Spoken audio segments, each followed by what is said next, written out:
Ancient cities sleep beneath the sea, holding stories we are only beginning to hear. This is the hidden empire beneath the waterline, the sunken civic systems of Bronze Age societies that are rewriting our history books. These submerged ruins act as perfect time capsules, preserving the streets, homes, and dreams of people from over 3,000 years ago. By the end of our journey, you will see the ancient world through an entirely new lens, understanding the ingenuity and vulnerabilities of civilizations long lost to the waves. How did entire urban centers built by master engineers vanish beneath the Mediterranean? What incredible technologies are allowing us to walk through their drowned streets today? The answers reveal a past of astonishing ambition and catastrophic change.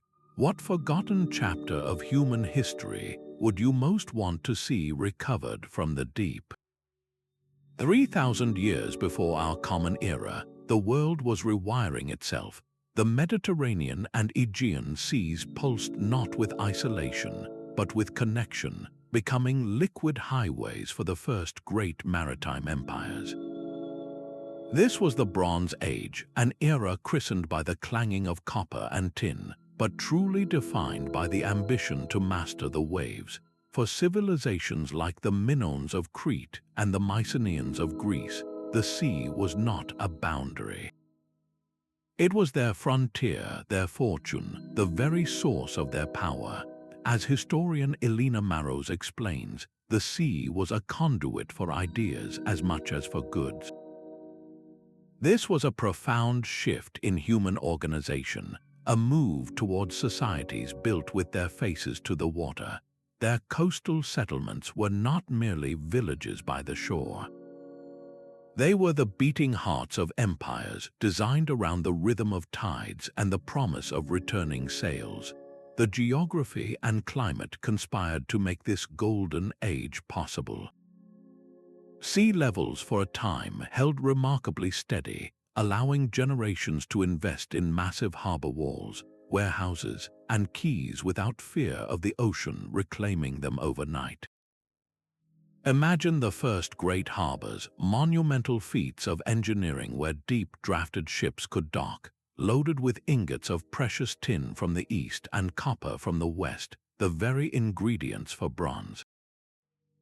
This alloy was the lifeblood of the age, enabling better tools, stronger weapons, and the advancement of society itself. Luxury goods, fine pottery, and exotic materials flowed along these routes, weaving a web of cultural exchange from Egypt to Anatolia. Consider the magnificent palace at Knossos on Crete. Its labyrinthine halls and vibrant frescoes were not sustained by the land alone. Its wealth and influence were fed by a network of coastal outposts and a powerful navy that controlled the sea lanes. How did these societies first conceive of such a future, one so intimately and daringly tied to the water's edge? This foundational maritime ambition, this bold turn towards the blue, set the stage for the sophisticated and ultimately vulnerable civic systems we are only now discovering beneath the waves. Off the coast of southern Greece, the clear, shallow waters of the Peloponnese reveal a ghostly grid. Stone foundations, the bones of a city, lie perfectly preserved on the seabed. This is Pavlopetri, the oldest known submerged city in the world, a 5,000-year-old settlement that offers a pristine window into Bronze Age urban life.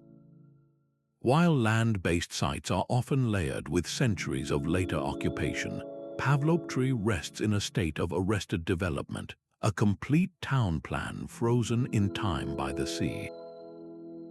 Marine archaeologist Dr. John Henderson describes it as a time capsule, offering a unique blueprint of a Bronze Age port city. Its layout is not a haphazard collection of huts but a testament to sophisticated planning. A clear grid of streets, some still bearing the ruts of cartwheels, divides the city into blocks, archaeologists have identified the foundations of two-story buildings, a sign of a settled, prosperous community that maximized its living space within a confined area. Perhaps most impressively, they uncovered a complex water management system with channels designed to bring in fresh water and carry waste away, a clear indicator of civic foresight and engineering skill. Its strategic location in a protected bay was no accident. This was a hub for trade, with artifacts like ceramic loom weights scattered across the seafloor, pointing to a local industry in textile production. Large storage jars called pithoi were found still in place, their contents long since dissolved, but their presence suggests a thriving economy based on commodities like olive oil and wine, stored for local use or for export. Yet, this bustling port was suddenly abandoned. The most likely culprit is a catastrophic earthquake, which caused the land to sink and the sea to rush in, sealing the city's fate in a single, dramatic event. What does the preservation of this complete town plan tell us about these early societies? It reveals a level of social organization we rarely attribute to such a distant era, a community that planned its streets, managed its resources, and built for a future that the earth itself swallowed. The silent, sunken streets of Pavlopetri are just the beginning, a single preserved page from a much larger story of civilizations that met their end at the waterline. The silent grid of Pavlopetri represents one type of loss, a city claimed by a sudden cataclysm, but further east along the coast of modern Israel lies a different kind of mystery. Here, the ruins of the Canaanite port of Dor tell a story not of abrupt destruction, but of sustained ambition. This was no simple fishing village. Dor was a vibrant, cosmopolitan hub, a crucial node in a network that connected the pharaohs of Egypt with the palaces of Mesopotamia and the warlords of the Aegean. How did a relatively small coastal kingdom become such a pivotal player in Bronze Age geopolitics? The answer lies not in its palaces, but in its submerged harbor works, an engineering marvel that reveals a sophisticated understanding of the sea. Excavations led by Professor Atlit Gilboa have uncovered the port's secrets. She describes the harbor works at Dor as a monumental undertaking, reflecting immense communal effort and technical skill. The Canaanite engineers did not simply use a natural cove. They reshaped their coastline, constructing massive artificial breakwaters from countless boulders, each carefully placed to withstand the relentless force of the Mediterranean. These stone arms reached out into the sea, creating a calm, protected anchorage where deep-drafted merchant ships could safely dock. This was a profound innovation. It meant that the wealth of the world could now come directly to their doorstep. Within this engineered haven, a bustling economy thrived. The discovery of nearby shipwrecks and their cargoes paints a vivid picture of this trade. One wreck contained the heavy, ox-hide-shaped ingots of raw copper, the essential metal for the Bronze Age. Another was filled with distinctive Canaanite jars, which would have held wine, olive oil, or precious resins. But the most spectacular example is the Uluburun shipwreck off the coast of Turkey. Its cargo was a floating museum of international commerce, carrying everything from African ebony and ivory to Baltic amber to Mesopotamian glass and Canaanite gold. A single vessel connecting continents. So how did Dor muster the resources for such a port? It was an investment that defined their civilization. The ability to build and maintain these breakwaters and quays required not just labor, but advanced knowledge of hydraulics and coastal geology. It was a collective gamble on a maritime future, a belief that controlling the flow of goods would grant them power far beyond their size. The cedar wood from Lebanon, the ivory from Egypt, the tin from distant lands, all passed through ports like Dor, fueling the empires of the age. This intricate web of commerce, made possible by sunken stone, raises a deeper question about the very nature of these Bronze Age societies. What drove them to look beyond the horizon, to risk so much on the unpredictable sea? The answer may lie not in the ports themselves, but in a force even more powerful than human ambition, a climatic shift that would ultimately pull these vibrant hubs beneath the waves.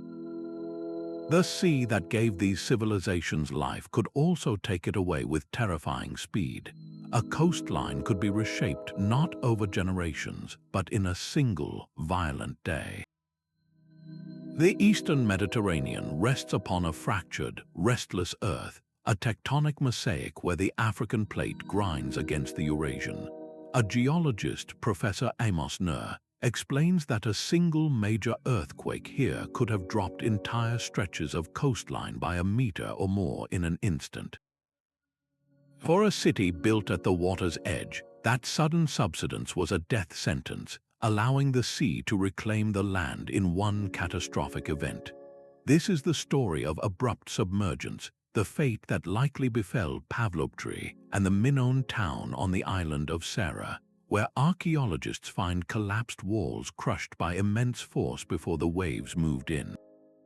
But there was another, slower enemy. As the last ice age receded, vast ice sheets melted, and global sea levels continued a long, slow climb for millennia.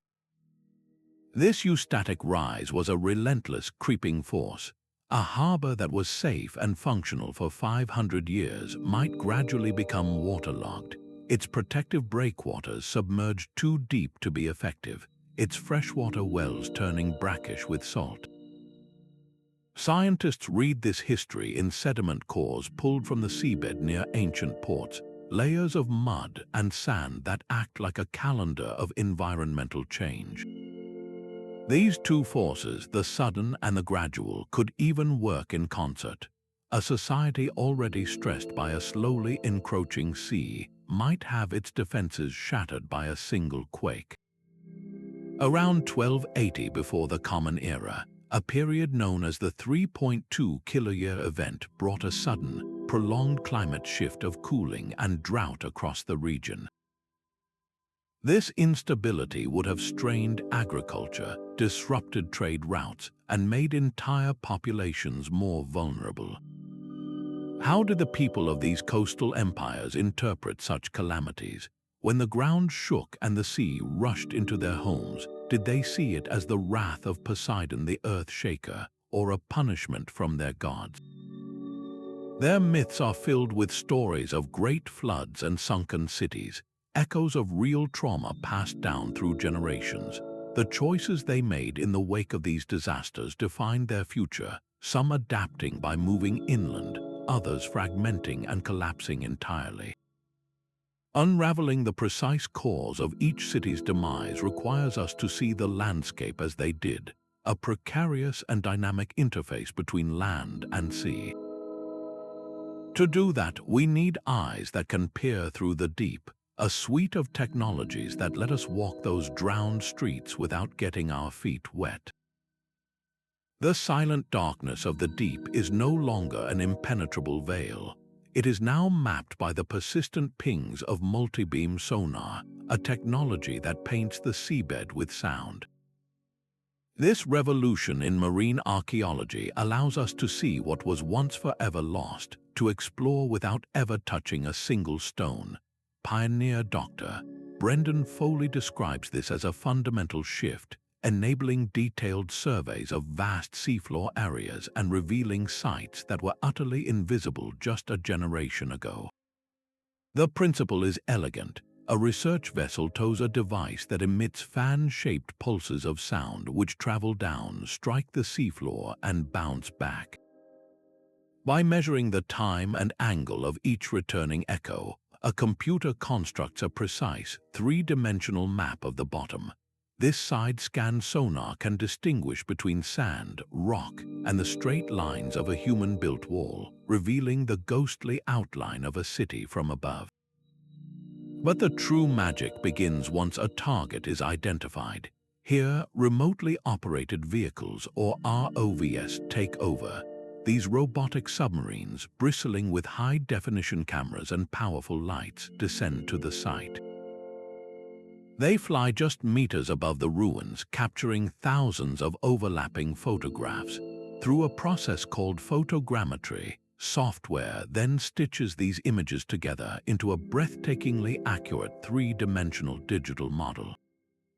Every stone, every amphora, every subtle contour of the landscape is preserved in perfect detail. We can now explore these sites with a fidelity that was once impossible even for a diver on the scene. The technological toolkit goes even deeper. Sub-bottom profilers use sound to peer beneath layers of sediment, potentially revealing structures buried for millennia. Magnetometers sweep the area, detecting tiny variations in the Earth's magnetic field caused by buried metal objects, like a bronze spear or a corroded iron anchor. The sunken city of Herakleon off the Egyptian coast stands as a testament to this power. Its colossal statues and temple ruins were digitally resurrected, allowing archaeologists from around the world to virtually walk its grand causeways and examine inscriptions without disturbing the delicate site. This non-invasive approach is crucial, for these underwater time capsules are incredibly fragile. The wood, rope, and even food remains preserved in the low-oxygen environment can be destroyed by a single careless touch. More than just preservation, this technology democratizes discovery. A detailed digital model can be studied simultaneously by experts in a dozen different countries, each bringing their unique perspective to the same virtual site. It raises a profound question about our relationship with the past. How does seeing a perfectly reconstructed street grid or a virtual temple facade change our understanding of these people's daily lives? This power to see without disturbing, to map the invisible, now points our search towards the most elusive frontiers of all, the profound depths of the open sea. The deep water holds its secrets tighter than the shore. Off the treacherous coast of Turkey, at a depth of nearly 30 meters, lies the broken hull of a Canaanite merchant ship that met its end around 1200 before the Common Era. This is the Gelidonia Cape Shipwreck, a time capsule sealed by the cold, dark waters of the Mediterranean. While sunken cities show us where people lived, a shipwreck like this shows us how they moved, what they valued, and the very fabric of their daily commerce. It is a single moment frozen in tragedy that tells a story of an entire world. The excavation led by George Bass was a revolution in underwater archaeology. He called it the first ancient shipwreck to be excavated in its entirety on the seabed. This was not a treasure hunt. It was a meticulous, scientific recovery of a scene, with every artifact mapped in relation to another, creating a story far richer than any single object. The ship's construction itself was a marvel, built with a shell-first technique where the planks were joined edge to edge, a method that required incredible skill and knowledge of wood and water. Its cargo was the pulse of the Bronze Age economy. The hold was filled with heavy, ox-hide-shaped ingots of raw copper, along with smaller bun-shaped ingots of precious tin. Mixed together, these two metals were the recipe for bronze, the alloy that gave the era its name and its power. But the true revelation came from analyzing the metal. The copper was traced to the great mines of Cyprus, while the tin likely came from sources as far away as Central Asia. This single vessel, sailing from the Levant, was carrying the essential ingredients for an entire civilization's technology, connecting mines, markets, and kingdoms across vast distances. Beyond the raw materials were the personal touches of life at sea. The crew's simple belongings were found scattered near the wreckage: stone tools for processing the metal, oil lamps for light, and ceramic pots for their meals. Perhaps most evocative were the stone anchors, crude but effective blocks that the sailors would have lowered to hold their position in a sheltered cove, a quiet testament to the routines and risks of their journey. What does this mixed cargo and international assortment tell us? The Gelidonia wreck is a floating microcosm of the late Bronze Age world, a world far more interconnected than we once imagined. It was not a collection of isolated kingdoms, but a complex web of interdependence, where the fate of a palace in Greece could be linked to a mine in Cyprus and a merchant ship from Canaan. This tangible link to the people who sailed these routes makes us wonder about the vessels themselves. What kind of ships could withstand such journeys, and how did their design enable this first great age of globalization? The shipyards of the ancient world were not quiet places. They echoed with the rhythmic tapping of stone and bronze tools, the crackle of controlled fires used to bend massive planks, and the scent of freshly cut cedar. Here on the shores of Crete and the Levant, craftsmen were not just building boats, they were engineering the very vessels of empire. These ships were the indispensable link, the mobile infrastructure that connected the sunken ports and civic hubs we find today. Nautical archaeologist Dr. Cheryl Ward emphasizes that these were not simple rafts or dugouts, but sophisticated seagoing ships capable of carrying tons of cargo across the open Mediterranean. The secret to their strength and longevity lay in a revolutionary technique known as shell-first construction. Instead of building a skeleton frame first and attaching planks to it, these ancient shipwrights began by carefully shaping and joining the planks themselves, edge to edge. They carved precise mortise and tenon joints, interlocking wooden tabs and slots that fit together like a three-dimensional puzzle. These joints were then locked in place with sharpened wooden pegs, creating a hull that was both incredibly strong and remarkably flexible, able to twist and give with the power of the waves instead of shattering against them. The choice of wood was a strategic decision of its own. The prized material was cedar from the forests of Lebanon, a timber renowned for its natural resistance to rot and its straight, workable grain. A ship built from cedar was an investment that could last for generations.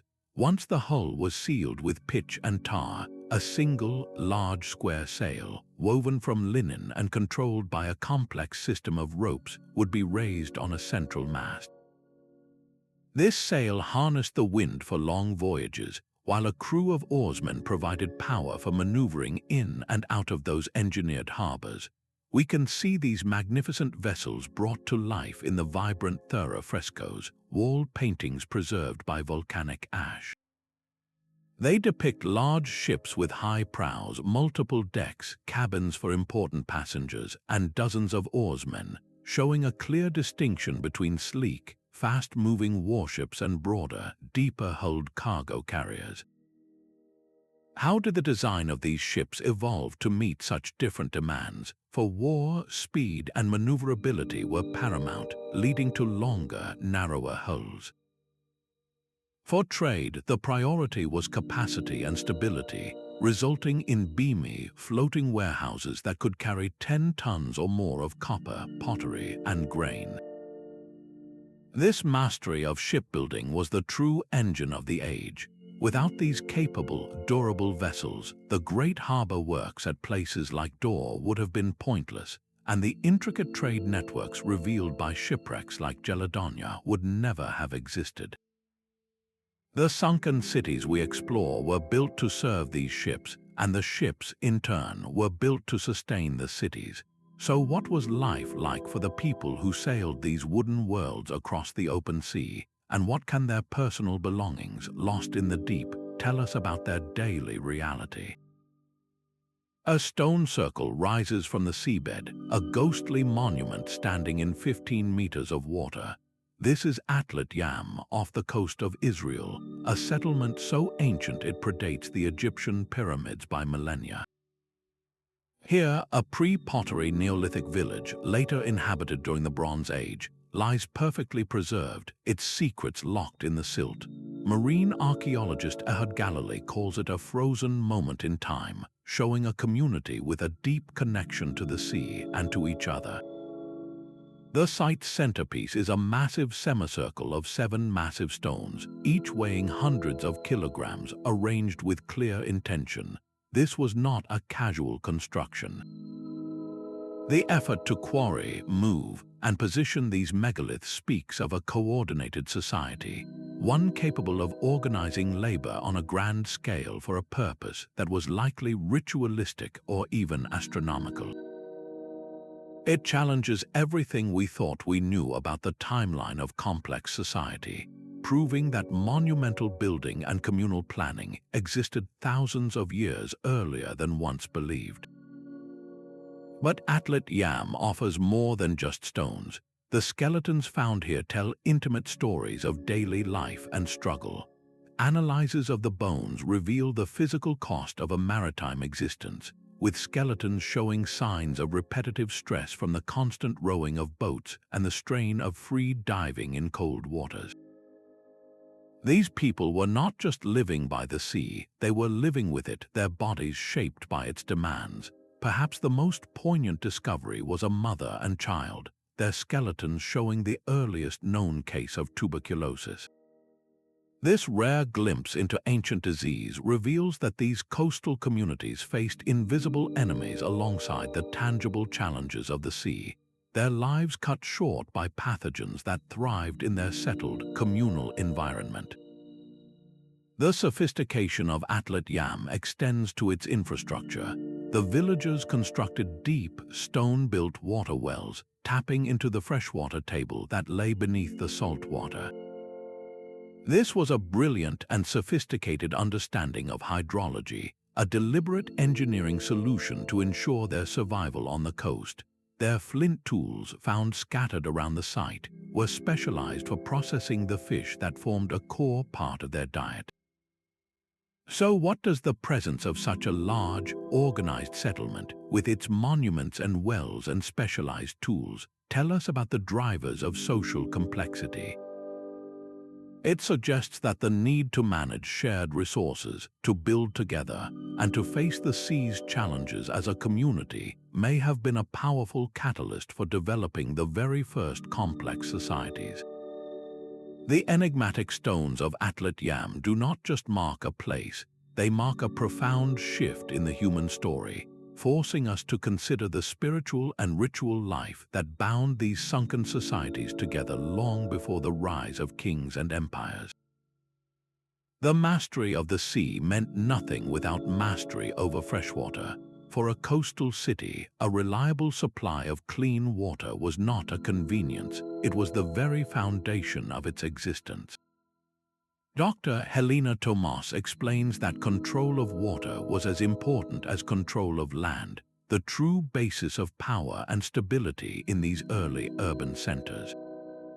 We can see this civic genius preserved beneath the waves, in the complex hydraulic systems that outlasted the cities they sustained.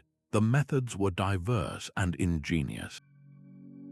It began with a simple rock-cut well, dug deep to tap into the freshwater lens that floated atop the denser saltwater below, but this was just the start.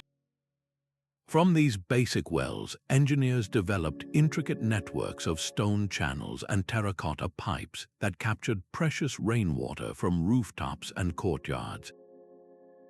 This runoff was then guided through a series of settling tanks, where sand and gravel would filter out debris before the clean water flowed into vast subterranean cisterns for storage. To make these underground reservoirs watertight, builders employed a clever technology, lining them with a thick, impermeable layer of gypsum plaster. This prevented precious droplets from seeping back into the earth, ensuring a supply through the long, dry summer months. The placement of these water sources was also a matter of security. Wells and cisterns were strategically located within the fortified city walls, a crucial defense against siege, guaranteeing that a community could withstand months or even years of isolation if their port was blockaded. For lifting water from deep wells or canals into irrigation ditches, evidence points to the use of the shaduf, a simple but effective counterweighted lever. A worker would pull down on a rope to dip a bucket into the water source, then let the counterweight lift the full bucket with minimal effort. This device, appearing in Egyptian art, was likely widespread, turning back-breaking labor into manageable daily routine. The scale of this ambition is breathtakingly clear at the Minoan palace of Phaistos on Crete. Here, archaeologists uncovered a massive cistern complex carved into the hillside and plastered with gypsum. It was a monumental public works project capable of holding thousands upon thousands of gallons of water, enough to support the palace administration and a large surrounding population. How did the relentless need for freshwater influence the very location and layout of these coastal settlements? It dictated where a city could be founded, often near reliable springs or in areas with a high, accessible freshwater table. It shaped their urban plan, with streets and buildings arranged to maximize rainwater collection. This hydraulic engineering was a silent, constant pillar of civic life, a non-negotiable requirement for any society aiming to build an empire upon the shore. As we compare these systems across different sunken sites, from the wells of Pavlopetri to the channels of Dor, a profound question emerges about the nature of their civilization. What other advanced technologies, now lost to us, were these maritime societies using to manage their world? Two distinct empires, one brilliant and fluid, the other powerful and armored, rose from the same sea. The Minoans of Crete created a world of light and connection, their art swirling with dolphins and octopuses, their coastal settlements open and inviting. The Mycenaeans of mainland Greece built a world of stone and might, their great citadels like Mycenae and Terrans guarded by colossal walls, their gaze fixed on the horizon with a warrior's intensity. Professor John Bennett captures this fundamental difference perfectly, noting that while the Minoans seemed to embrace the sea openly, the Mycenaeans often viewed it from behind strong walls. This was not just an artistic preference, it was a deeply ingrained civic philosophy etched into their very coastlines. The Minoans trusted the waves, building an extensive network of unfortified coastal villas and ports that reached out to the world. Places like Comos on Crete's southern shore were designed as major international harbors, with vast, open courtyards and storage magazines ready to receive goods from Egypt and the Levant. Their ships, depicted in vibrant frescoes, are graceful, ceremonial vessels, their high prows curling elegantly, symbols of a culture that moved across the sea with confidence and ritualistic flair. The Mycenaeans, in contrast, prepared for its threats. Their great palaces were fortresses, perched on defensible hills with clear sight lines to the sea. Their harbors, like the recently discovered site of Kalamianos, were not open towns but strategic assets, protected by massive cyclopean walls and integrated into a defensive network. Their ship iconography is strikingly different, showing sturdier, more practical vessels built for carrying heavy cargoes of metal and ceramics, the workhorses of a militaristic economy. So why did these two neighboring cultures, sharing the same Mediterranean waters, develop such opposing maritime identities? The answer may lie in what they valued most. The Minoan economy thrived on the free flow of ideas, luxury goods, and religious influence, a system that required open doors. The Mycenaean state was built on controlled acquisition, securing the raw materials for weapons and status objects, a goal that demanded fortified gates. One saw the sea as a partner, the other as a frontier to be dominated. This fundamental divergence in how they built their world on the water's edge reveals a profound truth about the Bronze Age, that there was no single path to power, only different kinds of vulnerability. Beyond the bustling ports and fortified walls lay a different kind of sacred space, a coastal promontory near the ancient city of Byblos, known today as Yarmuta, descends beneath the waterline, revealing not a marketplace or a home, but a sanctuary. Here, marine archaeologists are slowly uncovering ceremonial platforms and the silent remains of profound devotion, a spiritual anchor for the people who lived and died by the sea. This is the fifth great mystery, the ritual landscape of the Bronze Age. Dr. Asaf Yasser Landau calls these submerged sanctuaries rare windows into the spiritual world of these maritime societies. They were not separate from the civic life of the coast. They were its heart, a place where the immense risks of seafaring met the hope of divine protection. The architecture of these sites was intentionally powerful. They were often centered on standing stones, known as massiboth, upright monoliths that represented the presence of a deity or an ancestor. These were not crude rocks, but carefully selected and positioned pillars, surrounded by stone-built altars for offerings and sacrifices. The most telling finds, however, are the votive offerings themselves, precious objects deliberately cast into the water as gifts to the gods. From the waters near such sites, archaeologists recover bronze figurines of gods and goddesses, finely crafted ceremonial weapons never meant for battle, and beautiful, imported pottery from Egypt and the Aegean. These were items of significant value, a communal investment in divine favor. The connection between faith and travel stretches across the sea. Consider the Cape Gelidonia shipwreck, which carried among its copper ingots a scarab bearing the name of the Egyptian queen Nefertiti. This tiny personal amulet was likely more than a trade good. It was a traveler's plea for safe passage, a spiritual insurance policy for a perilous journey. How did these belief systems actually shape the maps of the ancient world? A sanctuary like Yarmuta, dedicated to a powerful deity like the Canaanite god El, could become a pilgrimage site, a required stop on a trade route. Sailors would make a detour to make an offering before a long voyage or to give thanks after a safe return. This ritual practice wove a network of holy sites along the coastline, turning a purely commercial journey into a spiritual voyage. The sea was not just a physical challenge to be overcome with strong ships. It was a metaphysical frontier to be navigated with the help of the gods. The discovery of these sunken sanctuaries adds a profound human layer to the sunken civic systems, revealing a civilization whose ambition was matched only by its need for meaning. Bronze was the silicon of its age, a technological material that powered everything from the farmer's plow to the king's sword. But its creation relied on a logistical miracle, the fusion of two metals that rarely existed in the same place. Copper was relatively common, with massive mines on Cyprus giving the island its name. Tin, however, was geological gold, found in only a few remote and scattered deposits in places like Cornwall in Britain, the Erzgebirge Mountains of Central Europe, and possibly as far east as Afghanistan.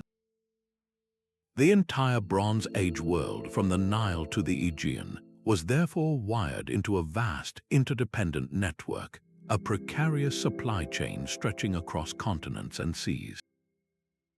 As archaeometallurgist Professor Zofia Stoes-Gale affirms, the Bronze Age was the first truly globalized era, with raw materials traveling thousands of miles. This system's lifeblood was the oxhide ingot, a distinctive slab of metal with 4 handles cast for easy transport. Its standardized shape was a universal language of commerce. A trader in Crete, a merchant in Egypt, and a smith in Anatolia all instantly recognized its value and weight, a brilliant innovation that allowed goods to change hands across language barriers and cultural divides. The Uluburun shipwreck is our most spectacular window into this system. That single vessel carried 10 tons of Cypriot copper ingots and 1 ton of precious tin, a cargo mix perfectly calculated to produce 11 tons of bronze. Alongside this metallic fortune were other raw materials, from African ebony to Baltic amber, revealing a single ship acting as a floating hub in a planetary network. But how did these raw materials move from mine to market? They flowed through coastal trading posts, the emporia that served as the routers of the ancient world. These were neutral grounds, bustling ports where goods were weighed, tested, and exchanged. They were the ancient equivalents of modern free ports, places where deals were struck and information was shared, all fueled by the relentless demand for bronze. The survival of entire kingdoms depended on the steady pulse of ships arriving with these essential metals. So what happened when that pulse faltered? The collapse of this intricate, globe-spanning trade network was not just a symptom of the late Bronze Age collapse, it was a primary cause. When piracy, climate change, and systemic failure severed these delicate lines of supply, the great palaces lost their source of strategic material. The Bronze Age did not end with a bang, but with a slow, grinding halt as the workshops fell silent for want of raw material. This reliance on long-distance trade makes the sunken harbors we find today so much more than ruins. They were the vital, beating hearts of the first global economy, their silent quays once thronged with the ships that held the ancient world together. The silent stones of Yarmouth speak of faith, but the mud-choked harbor of Avaris tells a story of political revolution. Deep in the Nile Delta, the water now hides the capital of the Hyksos, a foreign dynasty from the Levant who once ruled northern Egypt. Their great city, Avaris, was not merely a fortress, it was a colossal maritime gateway, a hub of cultural fusion that forever changed the course of Egyptian history. Excavator Manfred Byatak uncovered its secrets, describing the discovery of the earliest known artificial canal harbor in the world, a true masterpiece of engineering. This was not a simple river dock. The Hyksos engineers carved a vast, deep basin directly into the earth, a protected rectangular harbor big enough for large seagoing ships to dock safely. They then connected this massive basin to the Pelusiac branch of the Nile River with a long, navigable canal. This intricate system meant that merchant vessels from the Levant and the Aegean could sail directly from the Mediterranean into the very heart of the Hyksos capital, bypassing the treacherous river mouths and unloading their cargo at the city's doorstep. Imagine the scene, a bustling waterfront where Egyptian, Canaanite, and Minoan traders mingled, their goods and ideas flowing as freely as the water in the canal. The most stunning evidence of this exchange was found not in the harbor mud, but on the palace walls. Archaeologists uncovered fragments of vibrant frescoes painted in a purely Minoan style, depicting leaping bulls and acrobats identical to those at Knossos on Crete. This was not imported pottery, it was Minoan art, likely created by Minoan artists, adorning the halls of a Canaanite ruler in the heart of Egypt. The cultural hybridity was profound. But the most impactful import was not artistic, it was martial. Through this very harbor, the Hyksos introduced the horse and chariot to Egypt, a technology that revolutionized warfare. The Egyptians, who had once been vulnerable to this new, mobile form of combat, eventually adopted it themselves, using the Hyksos' own technology to defeat them and expel them from the delta, thus founding the new kingdom empire. So what does the spectacular rise and sudden fall of Avaris reveal? It shows that the most powerful borders in the ancient world were not stone walls but coastlines, and that the greatest agents of change were often these cosmopolitan port cities. Avaris was a node of such immense influence that its existence forces us to rewrite the narrative, to see the Bronze Age not as a time of isolated kingdoms, but as an era of deeply intertwined fates, where a sunken harbor in the delta could alter the destiny of pharaohs.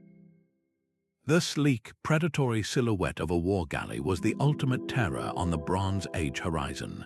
These were not the broad-beamed cargo ships of peaceful trade, but slender, oared machines built for a single, devastating purpose. Their most fearsome weapon was the bronze-sheathed ram, a solid beak fixed to the prow just below the waterline, designed to slice into an enemy vessel's hull and send it to the bottom in minutes.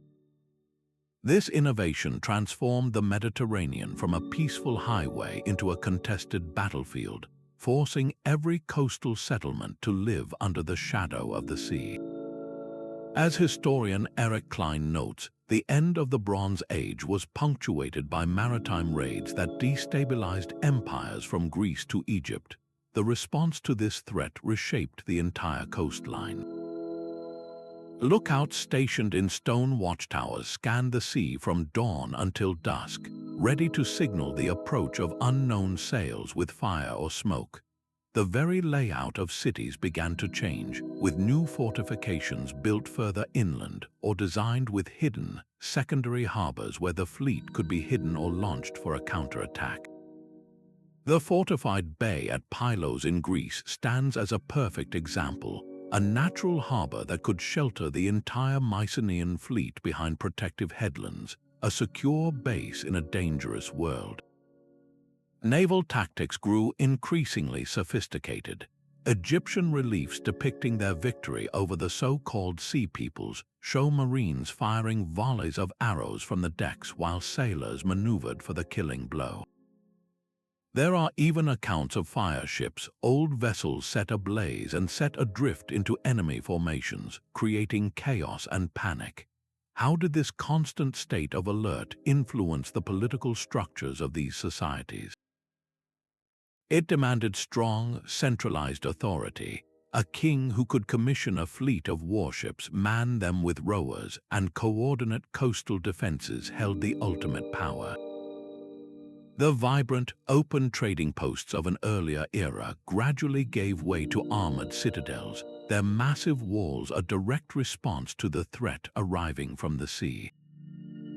These sunken cities were not always peaceful hubs of commerce. They were often armed camps, their prosperity guarded by the sharp, bronze-tipped ram of a war galley.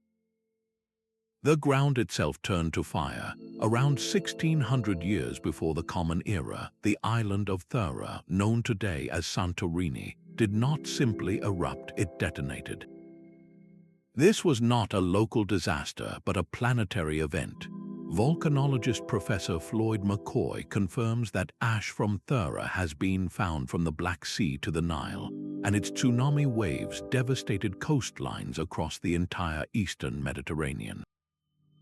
The sequence of destruction was a multi-stage nightmare. It began with violent earthquakes that shattered the island, warning of the fury building deep below.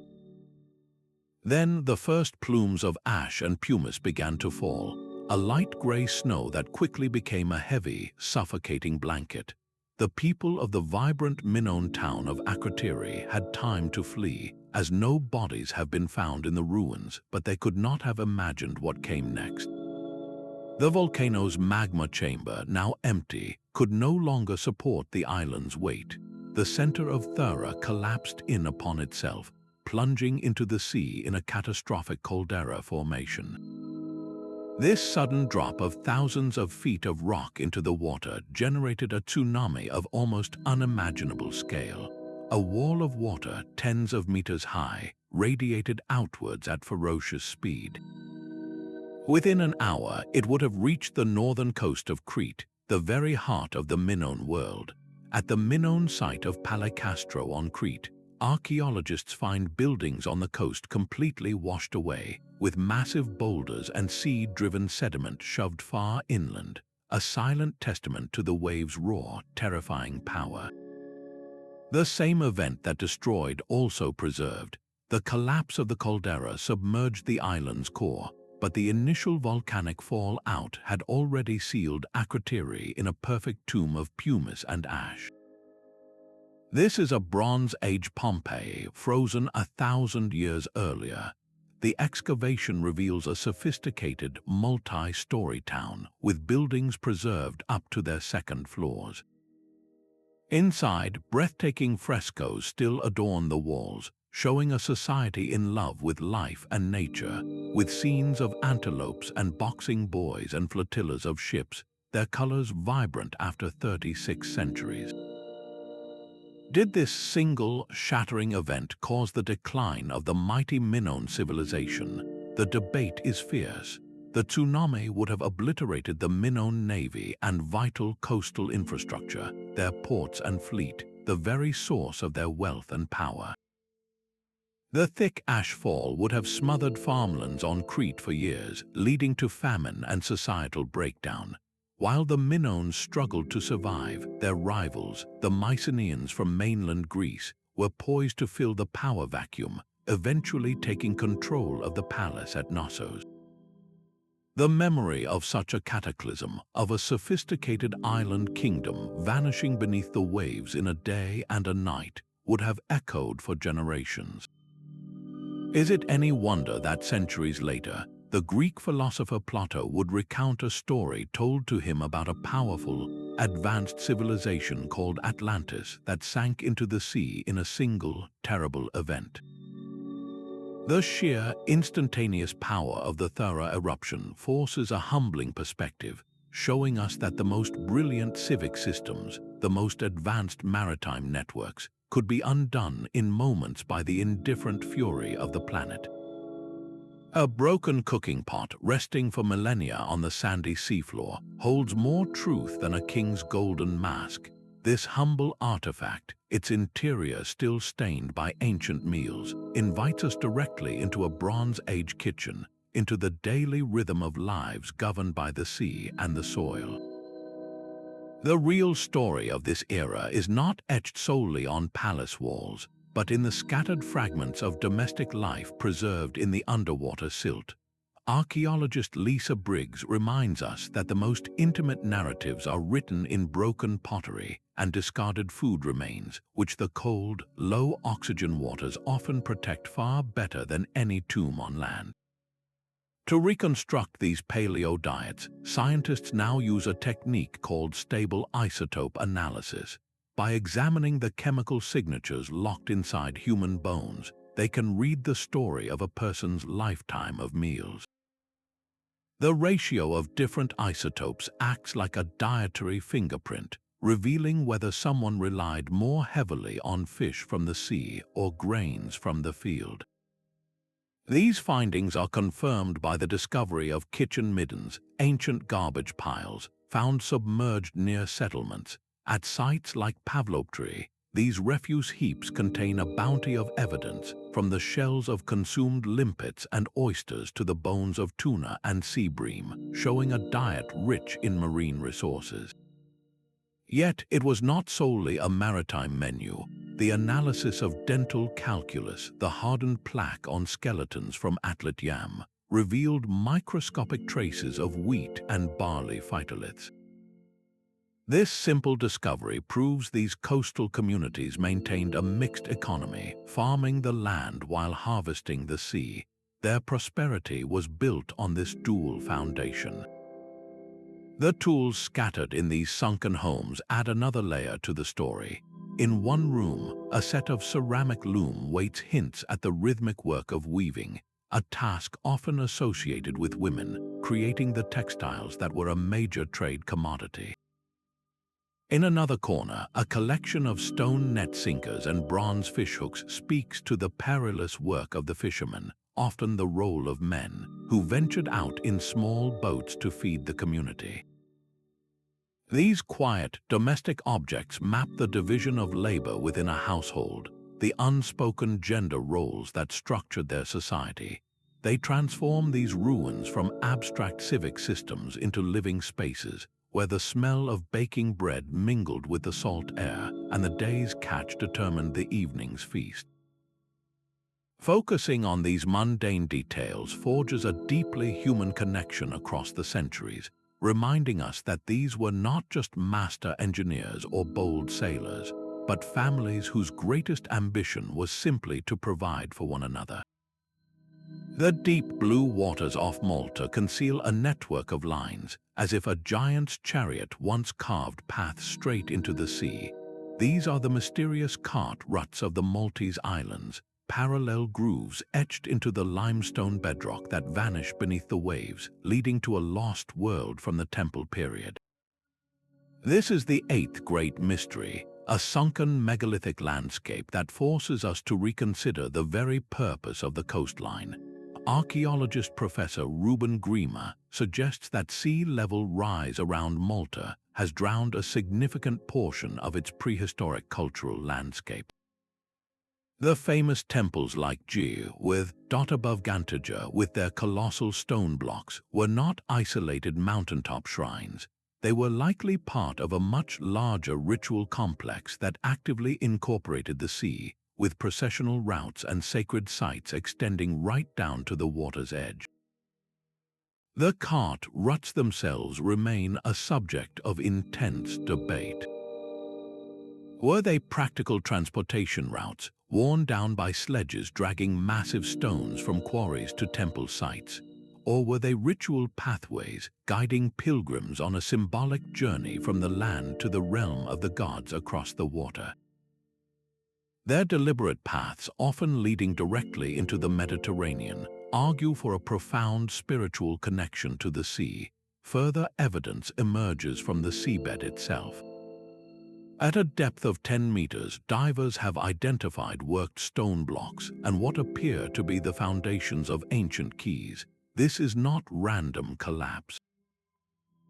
This is a submerged coastal infrastructure, the skeleton of a society that built with purpose right up to the shoreline. These people were not primitive islanders. They were engineers and seafarers who modified their environment on a grand scale. The later discovery of the Xlendi Bay wreck, a Phoenician merchant ship, confirms Malta's enduring role as a crucial maritime way station, a crossroads of the ancient Mediterranean. But the Phoenicians were merely following routes and using harbors that may have been established millennia earlier by the temple builders. So what does this intentional blurring of land and sea tell us about their beliefs? The coastline was not a boundary for these people. It was a liminal space, a sacred threshold between the known world and the great unknown. To build their monolithic temples on land and then continue their architecture symbolically into the water was an act of profound spiritual significance. The mysteries of Malta challenge our deepest assumptions, revealing that even island societies we might consider isolated were, in fact, deeply connected to the wider world by both trade and a shared sacred geography. A sailor stands on the deck at night. The only sounds the creak of wood and the wash of waves against the hull. His world is reduced to the pitch of the sea and the silent, turning clockwork of the stars above. Without a single written chart, these Bronze Age mariners navigated vast distances by weaving themselves into the very fabric of the natural world. Their expertise was a living science, an oral tradition of observation so precise it could guide a laden ship from Crete to Egypt and back. Nautical historian Dr. Sean McGrail emphasized that their knowledge of winds, currents, and astronomy was a form of science, passed down orally through generations.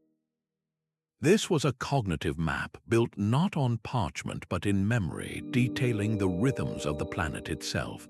They knew the constellations as familiar landmarks. The star Canopus, brilliant in the southern sky, served as a celestial beacon for ships heading toward the Nile Delta. They timed their voyages with the seasons, setting sail when the Etesian winds blew steadily from the north, a natural engine pushing them southward across the Mediterranean. By observing the sun's position at the solstices and equinoxes, they could maintain a sense of latitude, understanding roughly how far north or south they had traveled. But their guidance system extended beyond the heavens. The flight path of a bird returning to its nest at dusk could indicate the direction of land unseen over the horizon. Closer to shore, every headland and river mouth was a recognized signature. A distinctive mountain peak, like Mount Ida on Crete, served as a sacred and unmovable landmark for sailors for miles out to sea. For navigating tricky coastlines or approaching harbors in poor visibility, they used a lead and line. This simple tool, a weighted lead on a marked rope, was cast overboard to measure depth and bring up a sample of the seabed. A sailor could feel the difference between sand, mud, or pebbles, and by consulting his mental library of the coastline, he could pinpoint his location with remarkable accuracy. This accumulated wisdom was likely organized into an early version of the periplus, a detailed set of sailing directions passed from captain to captain. It would have described coastal features, safe anchorages, freshwater sources, and local hazards, all memorized and recited. How was such a complex, non-literate knowledge system taught and preserved without error? It required a lifetime of apprenticeship, where a young sailor learned not just the patterns of the stars, but the very feel of the sea, internalizing a geographic consciousness that was his most valuable possession. This mental prowess, this ability to read the world as a living map, was the invisible compass that guided every ingot of copper and every jar of oil, making the entire sunken network of trade not just possible but predictable. The silent chemistry of the Black Sea holds a different kind of treasure than gold. In its deep, oxygen-free waters, the very tools of a Bronze Age industry rest untouched, a submerged landscape of salt production that fueled empires. This is the ninth great mystery, a journey to the specialized workshops that turned seawater into a fundamental commodity. Marine archaeologist Dr. Dragomir Garbov describes these sites as a prehistoric factory floor, frozen in time by the unique chemistry of the Black Sea. Here, the process was known as brickwettage. In shallow coastal lagoons, workers built intricate wooden retaining walls and platforms to control the flow of seawater. They would channel the brine into these enclosed areas, allowing the sun to pre-concentrate it through evaporation. Then, the real work began. This concentrated brine was poured into thousands of specially made, coarse clay pots, which were placed over constant, roaring fires. The water would boil away, leaving behind a crystalline cake of pure salt inside the ceramic container. The pots themselves were often broken open to retrieve the solid salt brick, and these very fragments now litter the seabed, marking the spots where this vital work was done. The wood used in these constructions tells its own story of advanced resource management. Analysis of the timber reveals sophisticated coppicing, a practice of repeatedly cutting trees like willow or poplar to encourage long, straight shoots to regrow. This was not random deforestation. It was a calculated, sustainable forestry technique, ensuring a renewable supply of the perfect wood for building walls and fueling the endless fires. This level of planning indicates a society thinking generations ahead, managing its environment to support a permanent, industrial-scale operation. This sunken industry connects directly to one of the most spectacular archaeological discoveries in the region, the Varna culture.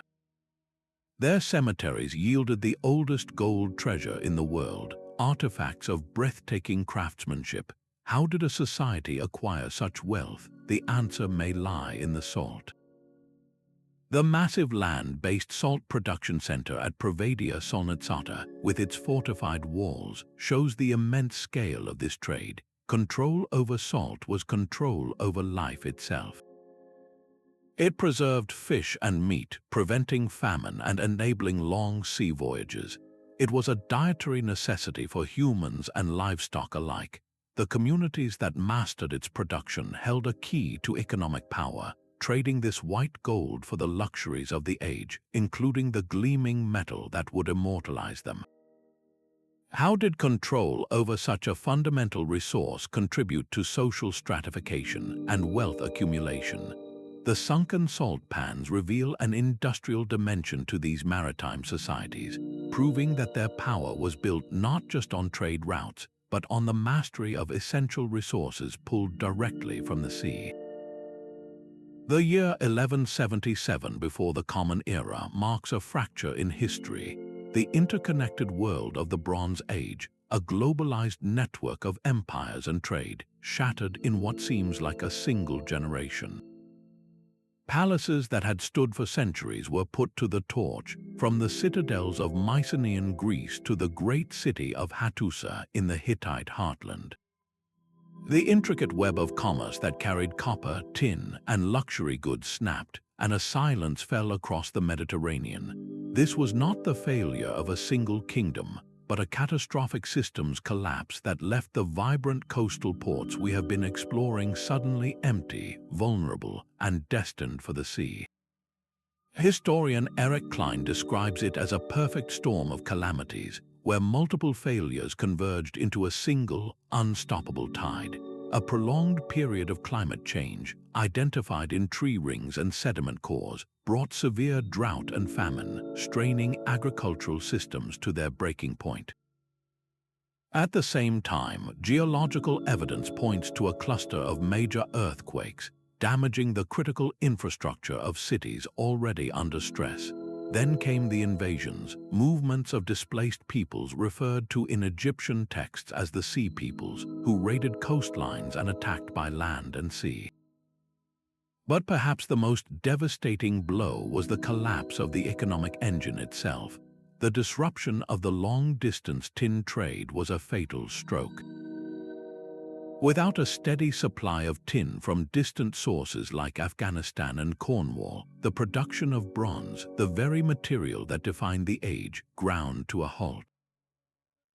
The workshops fell silent, and the warriors and artisans who depended on this alloy were left powerless. The port of Ugarit in modern-day Syria stands as a heartbreaking case study. Its royal archives preserve desperate, final messages sent to neighboring kings, pleading for help as the enemy approached. One letter chillingly states that the enemy's ships are already here, and they have set fire to the cities. Ugarit was destroyed, its role as a major maritime hub extinguished forever. In the chaos, these sophisticated ports were abandoned. Their populations fled inland or were lost, and the meticulous maintenance required to hold back the sea ceased. The elaborate breakwaters, the quays, the freshwater channels, all were left to the elements. Over the subsequent centuries, the slow, relentless rise in sea levels, which had been held at bay by human ingenuity, finally crept in, submerging the civic bones of these abandoned cities. This collapse forces us to ask a difficult question.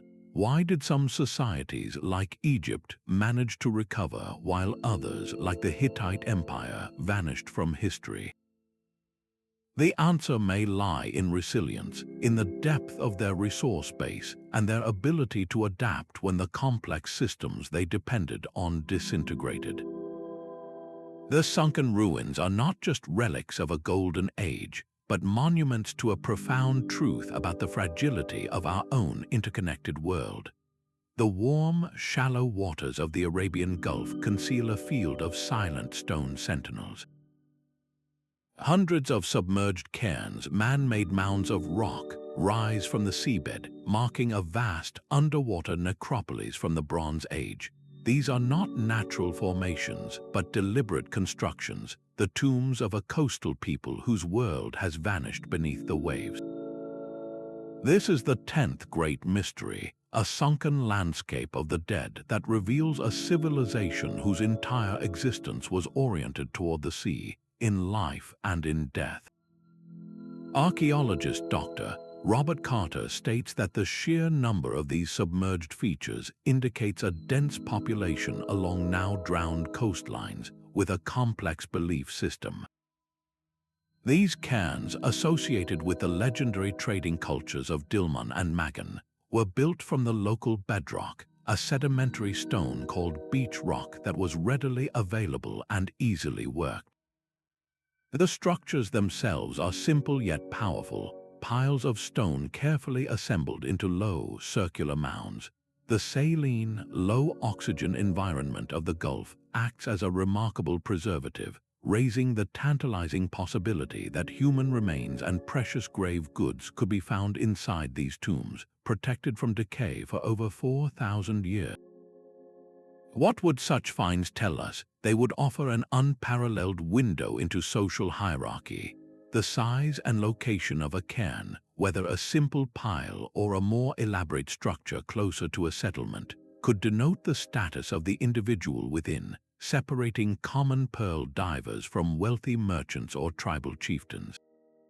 This mortuary landscape was intrinsically linked to the source of their wealth, the pearl diving industry.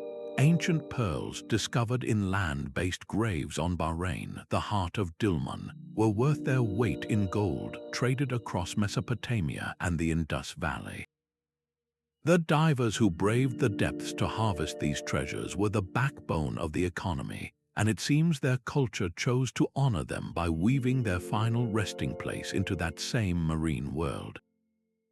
This connection is powerfully illustrated on the island of Feloka, off the coast of Kuwait, where identical cairns are found on land, gradually descending and continuing into the sea.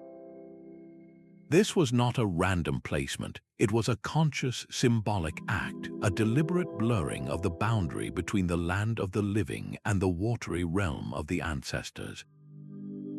For a people who derived their identity and prosperity from the sea, it was perhaps the most natural thing in the world to return their dead to its embrace.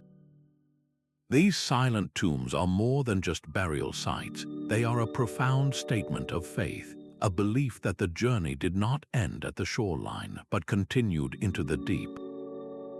A delicate Bronze Age amphora rests on the seabed, its form unchanged for 3,000 years, yet its existence is now measured in a fragile balance. This single jar and the countless artifacts like it faces a modern gauntlet of threats that its creators could never have conceived. The very invisibility that preserved these sites now endangers them, placing them out of public sight and often beyond immediate protection. Illegal bottom trawling drags heavy nets across the seafloor, scouring away entire archaeological layers in moments. Souvenir hunters, drawn by the allure of a tangible piece of the past, pluck objects from their context, severing forever the story those items were meant to tell. And modern pollution introduces a slow chemical decay, eating away at ancient wood and metal in a way that centuries of saltwater never did. Dr. Ulrich Geirin, an expert on the UNESCO Convention, frames this loss with chilling clarity. She warns that a looted or damaged site is not just a collection of missing objects, it is a page torn from the book of human history, its narrative lost before it can ever be read. The threats are multifaceted and relentless. Commercial dredging for harbors or land reclamation can erase a sunken city as completely as any ancient cataclysm. The massive anchors of container ships, dropping onto unseen ruins, can crush walls and scatter artifacts. Underpinning it all is the growing, shadowy market for illicit antiquities, where a Bronze Age ingot or a perfectly preserved vase commands a high price, fueling the destruction of our shared heritage for private gain. In response, a global framework for protection has emerged, centered on the 2001 UNESCO Convention on the Protection of the Underwater Cultural Heritage. This international treaty establishes a core principle, in situ preservation as the first and preferred option. This means that whenever possible, a wreck or submerged site should be left undisturbed on the seabed, its integrity maintained for future generations equipped with even better technologies. To enforce this, a new wave of guardianship relies on sophisticated monitoring. Remote underwater cameras keep a silent vigil over known sites, while sonar buoys can detect the acoustic signature of unauthorized diving or trawling activity, alerting authorities in real time. A powerful example of this philosophy in action is the treatment of the wreck of the HMS Victory. When this famous warship was discovered, archaeologists conducted a thorough survey and documented every artifact, but then made the conscious decision to leave the vast majority of the wreck and its contents in place on the seafloor. They recognized that the site itself, as a complete time capsule, held more value than any individual cannon raised for display. This approach forces a difficult but vital question. How do we balance the public's undeniable right to learn from and be inspired by these discoveries with the absolute necessity of preserving them intact? The answer may lie not in keeping everyone out, but in using the digital tools we now possess. Detailed photogrammetric models and virtual reality experiences can offer a form of access that is both profound and non-destructive, allowing anyone to walk a sunken street without a single grain of sand being disturbed. The responsibility to protect these sunken empires does not rest with archaeologists and governments alone. It is a duty we all share, for these silent cities beneath the waves are the heritage of all humanity, a library of our collective past whose shelves we are only just beginning to see. The stone quays of Pavlopetri now lie 3 meters underwater, a depth that many of the world's great coastal cities could reach by the end of this century. The same sea that claimed these ancient ports is now lapping at the foundations of modern megacities from Miami to Shanghai. This is not a new problem, but the scale and speed today are entirely unprecedented. Coastal geologist Professor Orson van der Plasche offers a sobering perspective, noting that the Bronze Age sites are a stark reminder that coastlines are dynamic, not static, and our infrastructure must be resilient. The slow, creeping submergence that took centuries to drown a Bronze Age harbor is now projected to occur within decades, threatening trillions of dollars in coastal infrastructure and the homes of hundreds of millions of people. The ancient world shows us that climate change and environmental adaptation are not novel challenges, but rather a recurring chapter in the human story, one where foresight determines survival. Just as the Minoans engineered breakwaters and the Canaanites built cisterns, we are now developing our own suite of defenses. Massive seawalls, like the Moat system in Venice, are the modern equivalent of those ancient stone arms designed to hold back the ocean's surge. Visionary concepts for floating cities echo the adaptive spirit of the lake dwellers of prehistory, building with the water rather than simply fighting against it. Yet these technological solutions are only one part of the equation. The social justice issues of climate displacement, where the poorest coastal communities are often the most vulnerable, mirror the fragmentation and migration that followed the late Bronze Age collapse. The Netherlands stands as a powerful modern parallel to these ancient hydraulic empires, a nation that has constantly battled the sea through a collective, sustained commitment to engineering, a modern-day version of the communal effort that built the harbor at Door. What can we learn from the successes and failures of ancient societies in the face of environmental change? Their sunken ruins are more than archaeological curiosities. They are a cautionary tale written in stone and silt, urging us to look beyond short-term gains and build with a wisdom that spans generations, to ensure our own civic systems do not become the next empire beneath the waterline. The search for these sunken cities leads us to the very edge of the land where great rivers surrender to the sea.